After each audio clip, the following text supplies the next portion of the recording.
What's up guys? Yan nga pala ang ating Project CB. Yan o. Pipinturan natin yan.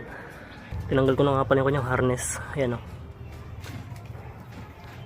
Yan. Tapos pinturan natin siya ng itim. Yan.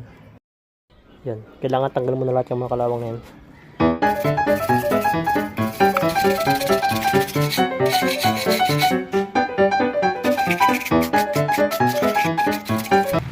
Umuulan na naman.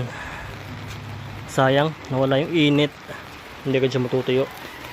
Dahil dyan, liyahin muna natin. Yan, para makinis.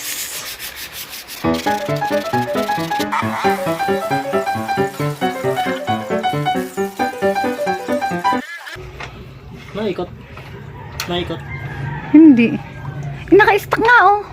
Stuck siya oh. Kahit hindi ko siya hawakan. Hindi ko na muna sana tatanggalin yung swing arm sa kagulong dito.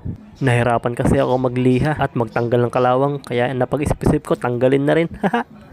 Matapos ko nga liyahin, pininturahan ko na at aabutin na ako ng gabi.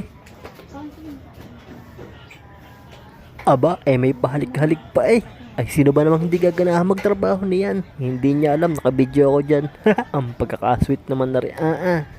Humiling pa ng isa eh. Tangi ka! Naka-play pala ito! Kiss-kiss ako sa'yo yak. Adiri eh. Abay, ano gayo? Biglang nadiri. Ay, siya naman ang may paghalik eh. Medyo binibilis ako na dito. Magagabi na kasi. Hindi talaga biro ang mga gatong trabaho. Inaabutan tayo ng anong oras. Magpa-5 na pala. Kaya hindi na natin matuyo ito. At bukas kabit na to. Yan, ganyan lang ginamit ko. Pahid lang yan. Pero makintab na siya. Hanggang ilalim yan. Balik tinara ko yung center stand. Saka ito sa brake.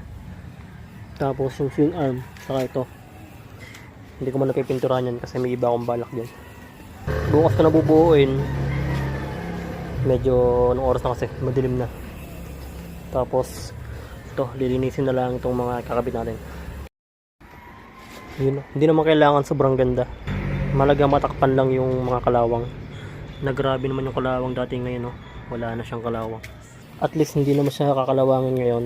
Matatagalan ulit. Taon ulit yung bibilangin bago siya kalawangin. Yun lang guys. Thank you for watching.